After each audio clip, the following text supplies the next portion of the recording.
What's going on, everybody? I hope everybody had a great weekend. So today, let's talk about the Armando Peraza Tumbao.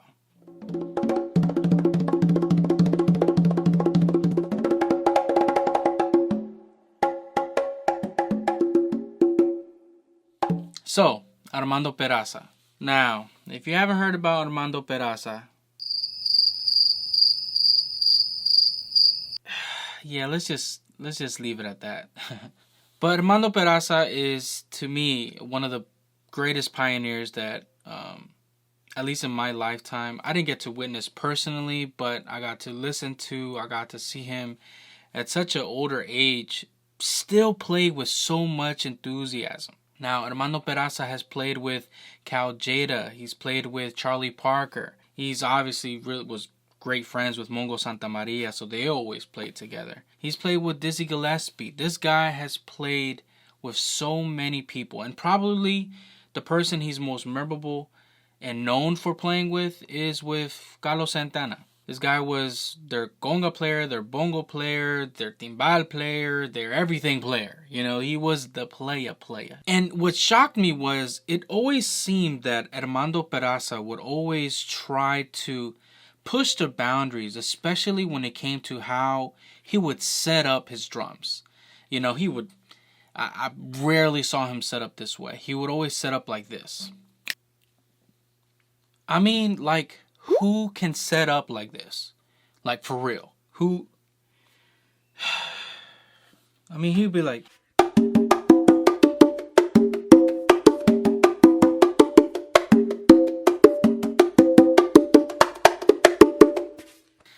That was Armando, man. He was the one. It's crazy. It's crazy how he would set up. It really, like, amazes me how his positioning would be. I never understood it, but that's what made him so great, is how different he was, how unorthodox he was.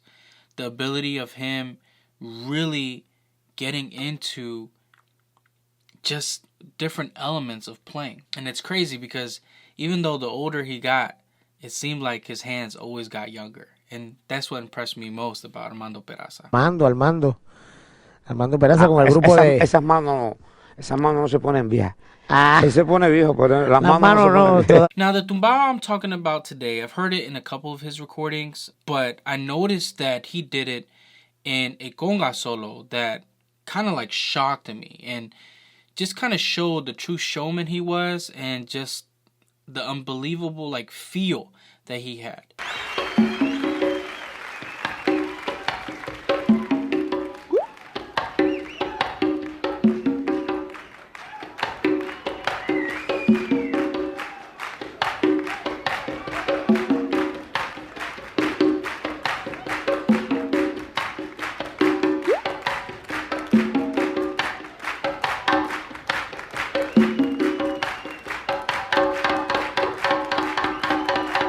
Armando Peraza wasn't always the most technical, but again, that's not what it's always about, you know? It's about feel. It's about you allowing yourself to be so expressive to the point that it doesn't matter your technique, it just matters that if I could understand what you're trying to say. I don't even know if that made any sense. It just sounded good, so I don't know. But I just think that we at times get so technical that we forget that a lot of these pioneers that set the way for us weren't as technical. And yeah, they knew certain things and they knew certain movements, but they're all about feel. And that's what made them so special. So obviously the way Armando would set up was not even close like this. So I'm going to try to interpret what he did with the way I set up.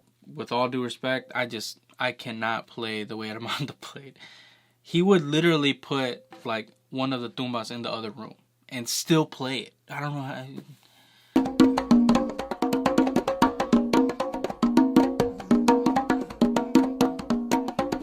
Armando was just that good. But I'm going to try to play the tumbao in this way. It's just the easiest way for me to be able to try to present it to you guys. So the tumbao I'm talking about is this.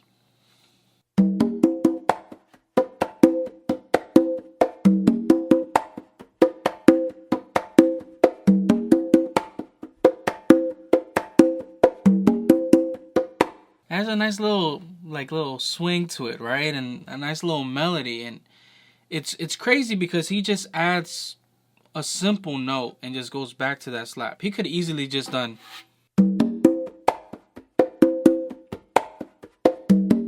But no, he wanted to add that extra note so you could feel the drive and feel the melody.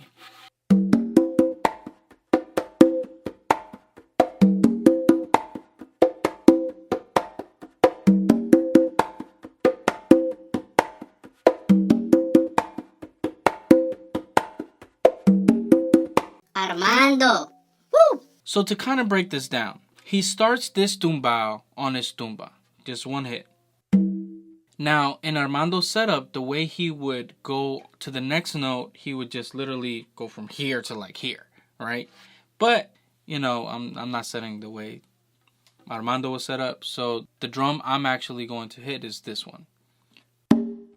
So to kind of put those two together, it's...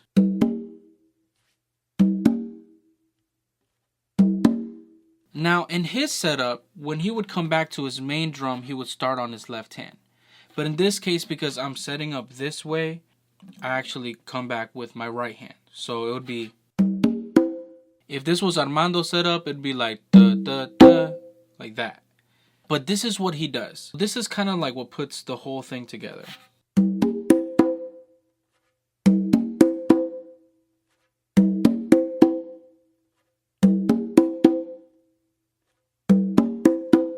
Now, this is kind of like a very important part. So where he puts this slap is kind of what keeps that drive of the tumbao going. The way Armando plays his tumbaos, normally he does a lot of slaps. So he just...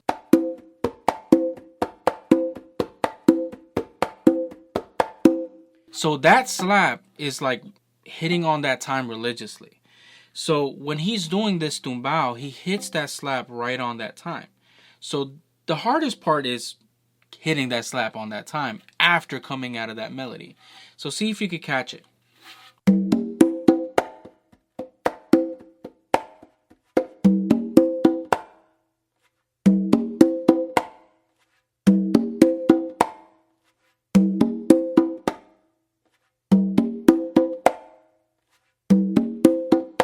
Yeah, that's Armando's secret sauce right there.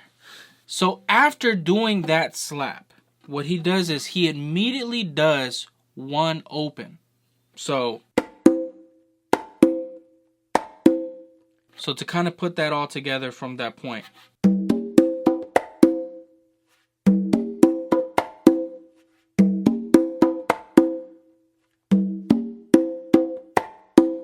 And then he goes back to how he normally does his tumbao, which is this.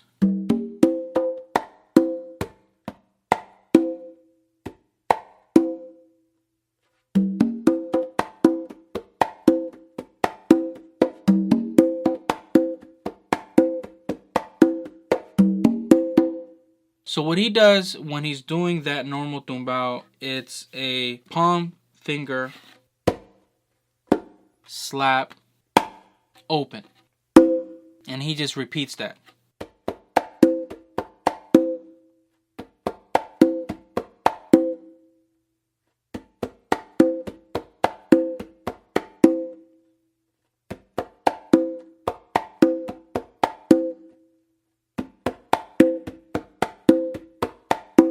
That's like his, he would always do that variation of a tumbao somewhere, you know, in some of his recording. It's pretty impressive because he added a lot of slaps and it gave just a different dynamic on how to approach tumbao.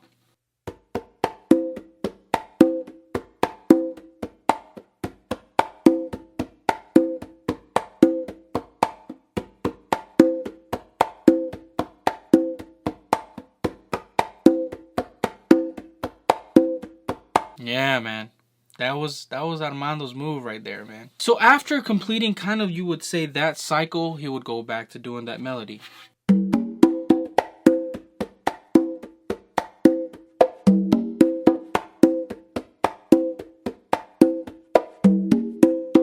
And if you notice what he would do to kind of start everything all over, he would do like a little slap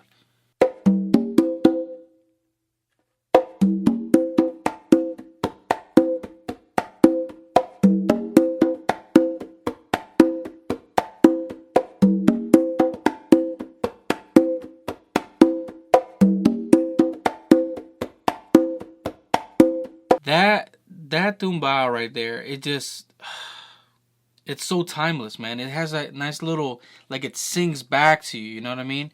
Man, thank you, Armando, for doing that, for leaving us your legacy, man. It's unbelievable. So to recap, one open on your tumba, then one open on your other drum or tumba or whatever you put onto your left or opposite side. One open with your right and then an open with your left, kind of to put them together as a tumbao. So to put that together here, after that open with your left hand, you're going to do one closed slap. And then after that closed slap, one open. And then palm finger slap open. Palm finger slap open. And then a kind of like a palm or bass, and then a slap to start the whole rhythm over.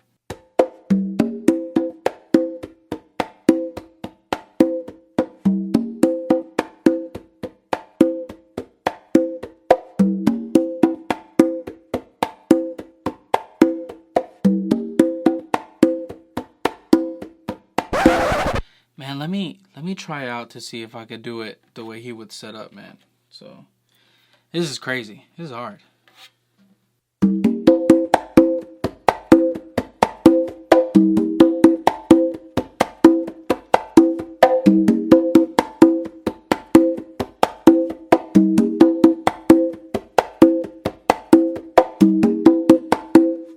Man, that thing sounds groovy. But realistically, Armando would literally put the tumba like over there. Like realistically. And he'd reach out that way. Yeah, man. And if you guys did not know, Armando was like a virtuoso. Not just on the congas, but on the bongo. Oh, man. That's his move, right, man?